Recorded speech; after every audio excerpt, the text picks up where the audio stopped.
चिरंतन गुप्ता, भारत भूमि express से। आज मेरी उपस्थिति शिवपुर दियर नई बस्ती ब्यासी में पुनः है। आज यहाँ पर बहुत ही भव्य तरीके से सरचंडी महायज्ञ का आयोजन हो रहा है। यह सफल आयोजन के आयोजककर्ता धन्यवाद के पात्र है और यह ग्राम सभा के सारे लोग धन्यवाद के पात्र हैं। यहाँ पर आने के बाद जो अनुभूति हो रही है, वातावरण जो आध्यात्मिक हुआ है, भक्तिमय माहौल है। यहाँ धूप में आप यह देख सकते हैं कि यहाँ पर महिलाएं और छोटे छोटे बच्चे फेरी लगा रहे हैं और माँ चंडी से आराधना कर रहे हैं।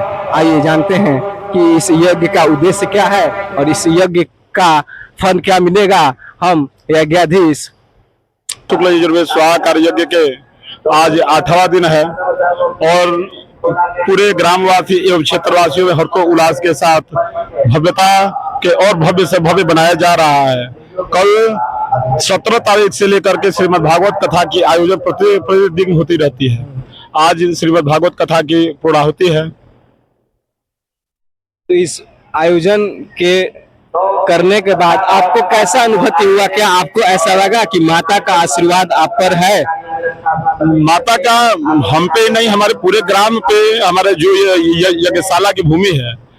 कल पूर्णिया डिस्ट्रिक्ट से चलकर आए तिवारी बाबा ने बताया कि आपके यहाँ नारायण का साक्षात कृपा है और माँ भगवती के प्रांगण में माँ भगवती साक्षात दिख रही है।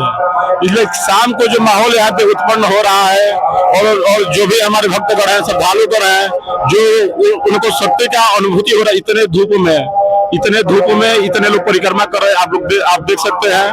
और भगवान की इतनी बड़ी कृपा है कि प्रत्येक दिन यज्ञ का अग्रसर की तरफ है और आज शाम को सायं 6 बजे से गंगा महाआरती का भव्य आयोजन कराया गया है वाराणसी के तर्ज पे।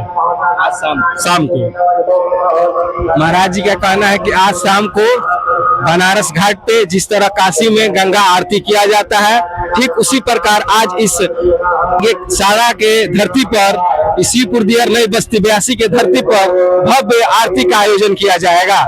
आइए तो जानते हैं यज्ञाधीश रंजीत पराशर से कि उन्होंने यह यज्ञ का उद्देश्य क्या था और यह यज्ञ कराने से उन्हें क्या अनुभूति प्राप्त हुई।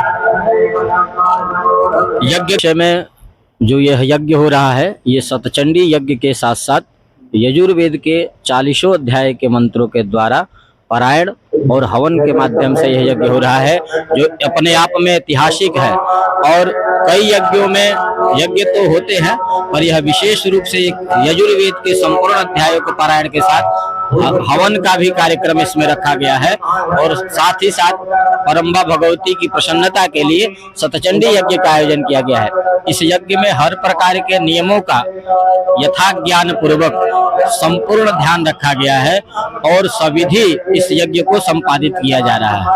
और इस यज्ञ में जो वातावरण है वो बहुत ही पवित्र है।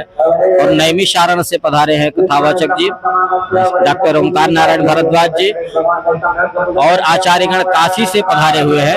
जो वैदिक गण है, यजुर्वेद के जो पारायण करता है, वह काशी से पधारे हुए हैं। ऐसे श्रेष्ठ आचार्यों के दिशा निर्देश में यह यज्ञ संपादित हो रहा है। के विषय में क्या कहा जाए, यज्ञो वही श्रेष्ठतमम कर्म। यज्ञ जो है वो मानव जीवन का सर्वश्रेष्ठ कर्म है। और यज्ञ के विषय में कहा जाए तो यज्ञ को भगवान नारायण ही माना जाता है। ऐसा कहते हैं यज्ञ नारायण साक्षात, यज्ञ साक्षात नारायण के रूप है। तो यज्ञ नारायण की कृपा से यह यज्ञ, परम्बा भगवती जगत जननी राजा राजेश्वरी दुर्गा मैया की असीम कृपा से, आशीर्वाद से यह यज्ञ पूर्णता की तरफ अग्रसर है। और कहते हैं यज्ञ के विषय में बहुत प्राचीन परंपरा रही है। भगवान वरुण के द्वारा जो है पहला यज्ञ किया गया था। वरुण देवता के द्वारा यज्ञ की परंपरा प्रारंभ हुई थी अनादिकाल से और अभी तक चली आ रही है परंपरा। तो यहाँ पर बताया यज्ञाधीश महाराज ने कि यहाँ पर यह सतचंडी महायज्ञ इसलिए विशेष है क्योंकि यहाँ पे यजुर्वेद के सारे मंत्रों का उच्चारण किया जा रहा है और यहाँ क्षेत्र पूरा भक्तिमय माहौल में रम गया है। जो हो रहा है यह बहुत ही भव्य तरीके से और बहुत ही सुंदर तरीके से आयोजन हो रहा है यह यज्ञ आज भागवत महाकथा का पूरा होती है और भव्य आरती का आयोजन किया जा रहा है। तो इस भव्य आरती के आयोजन में आप लोगों से अनुरोध है कि ज्यादा से ज्यादा की संख्या में आए और इस भव्य आरती में सम्मिलित हो। भारत भूमि एक्सप्रेस से चिरंतन गुप्ता की रिपोर्ट।